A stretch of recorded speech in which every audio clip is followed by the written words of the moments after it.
back in 2018. Did really well for himself. Took out $135,000 withdrawal and then blew the rest of the money. He blew his account. That's what happened. There's no other story around it. Nothing was manipulated. No one stole from him. Nothing happened. He actually did really well. I asked him why he didn't withdraw his money when he reached 600,000. He said, I want to go to $1 million. So I said, okay, try and go for $1 million.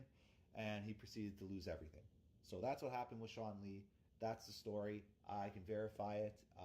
The MyFX book he put on, on the MyFX, that thing was never updated to show the true end result. It was closed before he basically lost all the money, and that's why it never updated, and you'll see that it stopped at a certain time, but he still traded after that. Okay, so he made lots of money. He withdrew $135,000 from a $5,000 investment. Okay, so he made money. He just blew the rest of it off. Okay, so there you go. That's the story about Sean Lee. There was no manipulation. We didn't have some magical agreement set up where he was going to promote my business or whatever. And the funny thing was, he could have actually made a lot of money by the fact that he did promote Trader's Domain for free. He did a great service. That's why I don't mind him. He did a great service. He brought, I think, 2,000 or 3,000 clients on the Trader's Domain, where most of them are on today. And like I said, he did that out of the goodness of his heart. He just kept talking about how great he was trading, and people asked him, what brokerage do you trade on? He said, Trader's Domain. He did really well.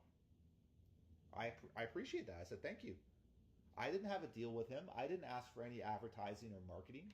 He just did it on his own. It was really good. He ran a $5,000 account up to $600,000, withdrew $135,000, was left with about $400,000, and blew it all in 3 days. It was the greatest run up ever. I really enjoyed that. I watched him do it.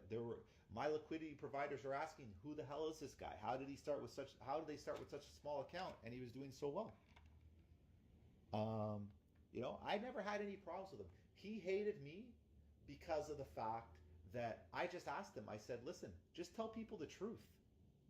If you told people the truth, that would be the best story. As a teacher, as an educator, imagine having the ability to learn from somebody and they could tell you the story of how they took a $5,000 account up to $600,000 and they withdrew money, but then they blew it because of their emotions and how they let their emotions get to them. And that's how they lost their money. People would pay big money to hear him speak about that. And I always told him that. I said, don't get mad at me and Trader's Domain for your losses. Take that as a win and leverage that and learn from that and tell everybody about it. Right? Think about that. Think about that. In 2 weeks or 3 weeks, he ran a $5,000 account up to $1 million, up to $600,000, withdrew $135,000, and then lost the rest of it, trying to get to $1 million. I'm telling you right now, that is absolutely amazing. And that's a great story to hear, because what you would learn is you would learn all the stuff that he did to run the account up. You would learn his strategy and how he did things. You would learn about all his downfalls, and he would be able to teach you from that. Why wouldn't you want to learn from somebody who did that? Who has verified stats? It's verified. The MyFX book is verified. There's no manipulation. There was no change in anything.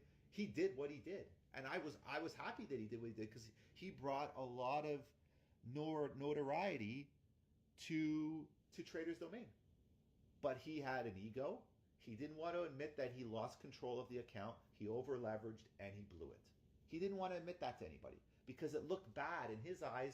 It looked bad that he blew the account. Where in my eyes, it actually looked really good. Who else was able to do that? Right? In a matter of 2 or 3 weeks, he ran $5,000 all the way up to $600,000. It was in June of 2018. July 7th, 2018, he blew all the money in 2 or 3 days.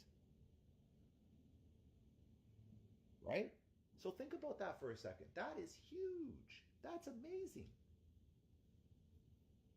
So yeah, so I never had any problems with Sean Lee. It didn't bother me at all. It didn't bother me at all. I just wanted him to tell the truth. And then he said, "Traders Demand's going to be gone in 1 year. Mark my words, or I'll burn down my office." Well, lo and behold, he spoke it into his existence, and it blew up. Right. So there you go. Like I said, I don't have problems with people in this industry. What do I care? Like, you really think you impact my life? You don't. I wish people thought that they realize that. You really don't impact my life. All right.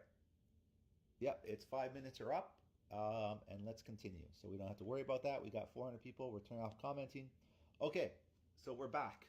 We're back to our originally scheduled program, which was continuing on how to learn how to trade the right way, how to data collect, and how to do work. I've turned off the comments. Your screen is black, so don't worry about it. Okay? Screen is black. Okay, let me do this. Let's see. Can I do this the right way? Yeah, I can do this the right way. Oh, I turned off the comments. Okay, so we did that. And I was doing my math here. Okay, so what we've done is we've gone to the fact that we have our Monday to Friday data set. Okay, so we took a data set. What did we do? So I'll recap for people that are just joining right now. We built ourselves a spreadsheet. Across the rows atop, we marked the 1 hour candle and we marked the 4 hour candle. And on the columns, we do Monday to Friday. So you have essentially, you have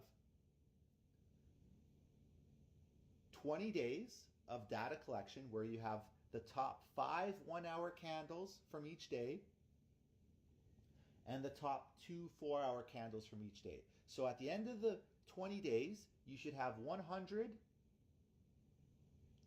1 hour candles, and you should have 20 4 hour candles. Actually, sorry, 40 4 hour candles. Okay? That's what you should have for your data. So in 1 month, I want you to mark down the top 100 candles from Monday to Friday. So 5 candles each day, Monday to Friday over a 20-day period. And the 4 hour candles, I want you to mark down the top 2 4 hour candles each day from Monday to Friday for a 20-day period. So now what you do is you look at your data and you will say to yourself, okay, where on those data points do I have similarities? Okay, so if we took gold as an example, right, just because I trade gold, it's a little bit easier. I start to see that there are big candles at maybe 6 GMT, 9 GMT, maybe 12 GMT, and I'll start to see a little bit of replication. Oh, over here at 14 GMT, I see that I've seen this. I see that there's a large candle at 14 GMT on Monday, Wednesday, Thursday, Tuesday of the following week, Thursday of the following week, and now I start to see.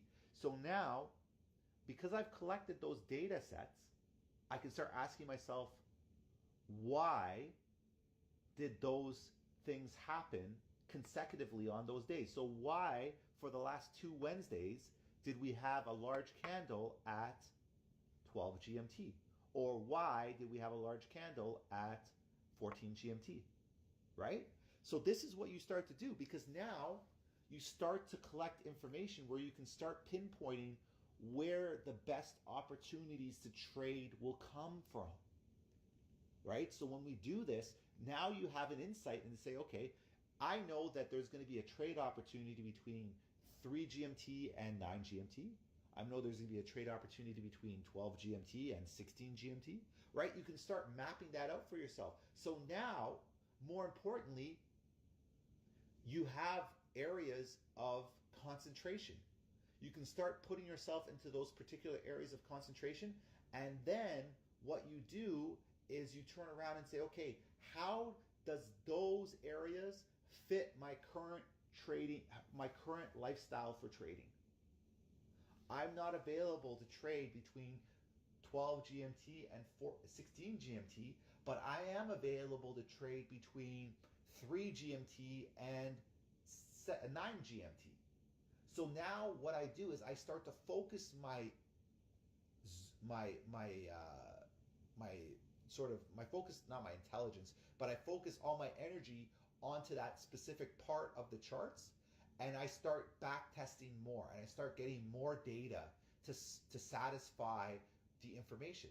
And then what I can do is I can say, okay, now that I know that I have data sets from between 3 GMT and 9 GMT, and I know that that's the area that I want to trade in, I can do the exact same thing that I extrapolated for my 1 hour and 4 hour charts from Monday to Friday. I can do it now for my hour charts, my 30-minute chart, my 15-minute chart. And what I'll do now is, instead of doing the top 5 hourly charts, I don't have to do that anymore. I'm going to look for the best 2 hour candles from 3 GMT to 9 GMT, mark those down, and now I'm going to go, what are my top 4 or 5 30-minute candles, my top 4 or 5 15-minute candles for that period of time. So you see now, what I'm starting to do is I'm starting to zero in on data, and I'm able to say, okay, now I can see where I'm going to have opportunities to trade the market, and now I have to ask myself, why do those opportunities present itself? And that's my next step. So I've collected all this data, I've categorized the data of where I see the most information, I've built up my chart, and I see, okay, Mondays, not too good, Wednesdays and Thursdays, really good between these times. So now I know, okay, Wednesday and Thursdays are going to be my bread and butter of trading, and I just have to figure out where I need to be at that time. And what this does for you, this does 2 things for you. It instills confidence that you know that if you don't catch an idea or a trade idea on a Wednesday, that you know, based on historical data and based on what you've done with all this research, that it'll come up again. Because you've seen it happen so many times. You've collected enough data to support your thesis that this will happen more than once.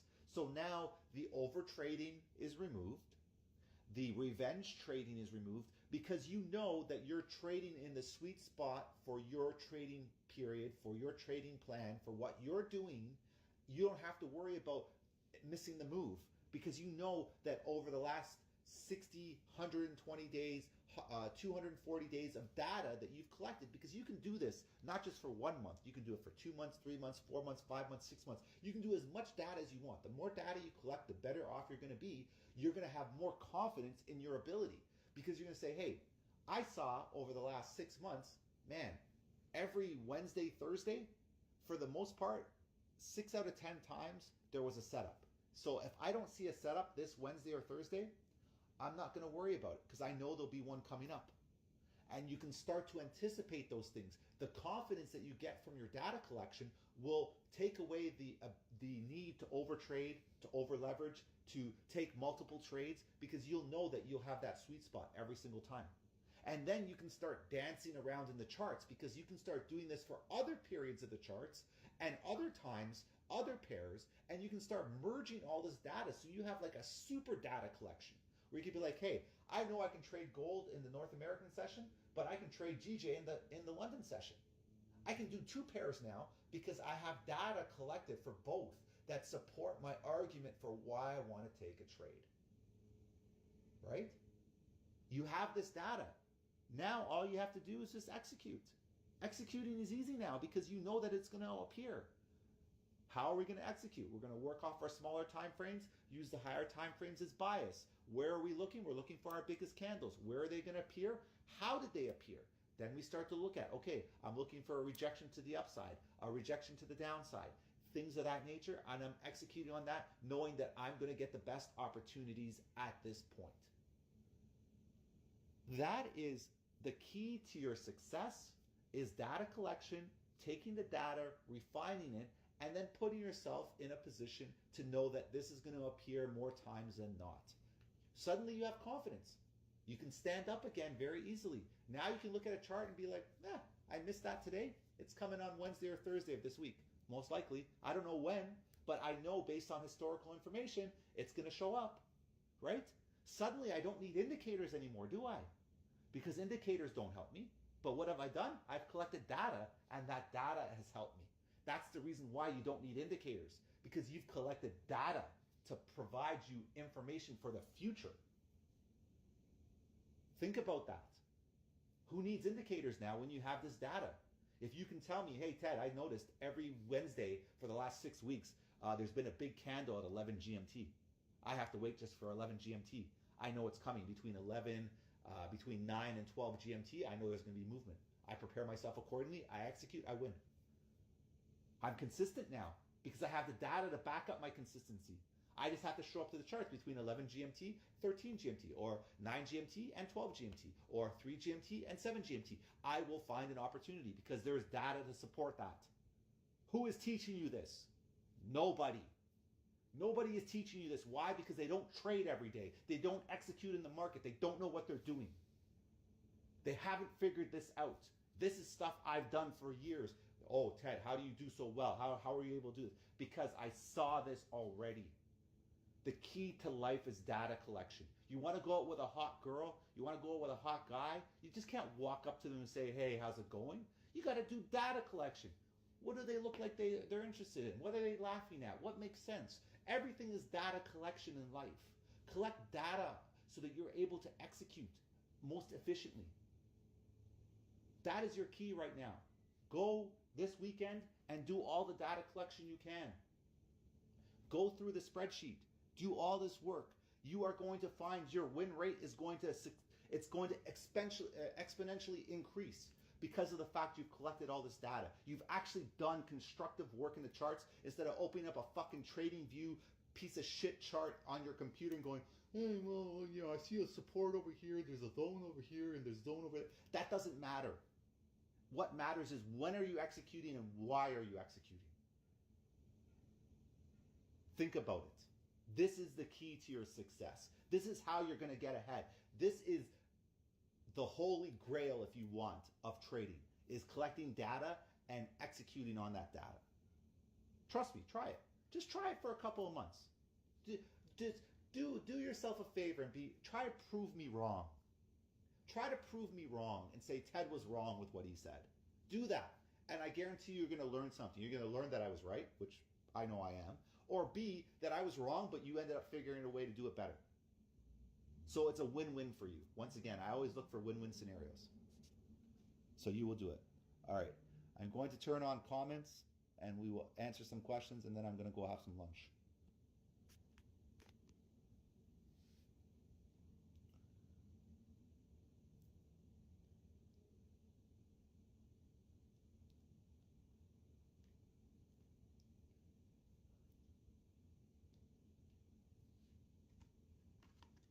All right. Talk more shit, please.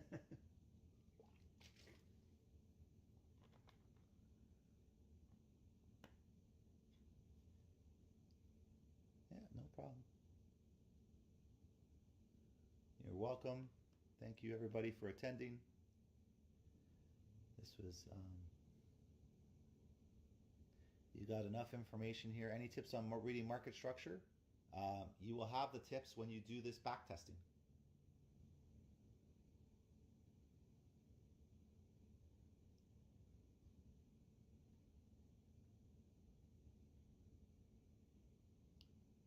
Yep. See, now you don't have any questions because now you have some work to do. That's good. How can we incorporate fundamentals into data collection?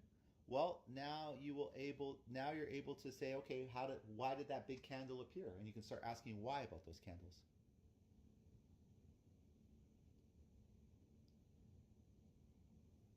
Right? So now you can take this data and you can start asking why. Why did those big candles appear? Oh, there was a news event. How did that news event impact things?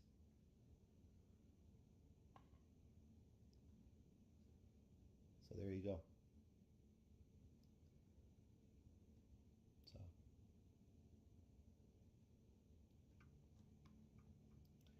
So you have 420 people here that learned a bit of stuff.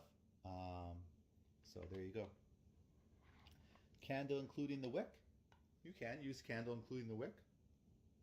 candle only the body, whichever one you're comfortable with.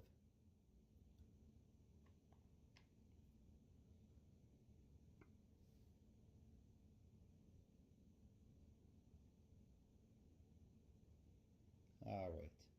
How big are candles you're going to call big? That's your choice again. See, this is the great part about data collection is you do it whatever you feel comfortable with. Right? If there's 24 hours in a day, how many hourly candles are there?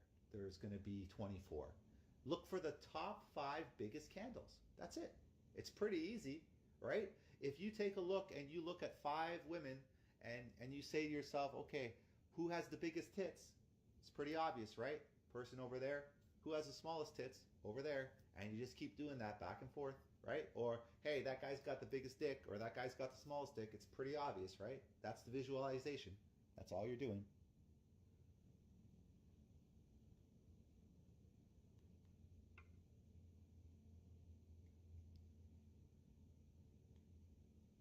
Like, it's pretty straightforward, right?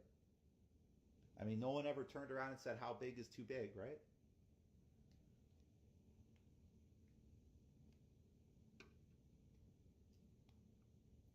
We do data collection, you just look visually.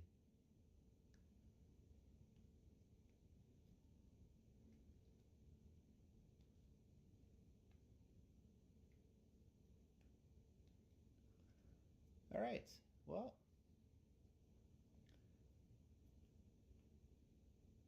you can do it in anything you want.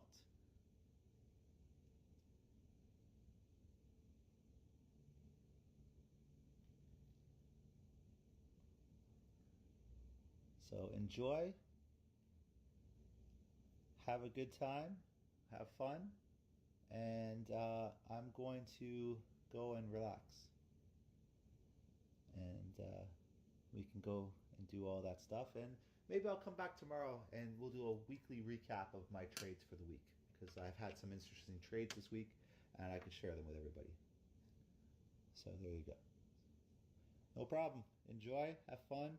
Like I said, you get this information down, you'll have a really good time.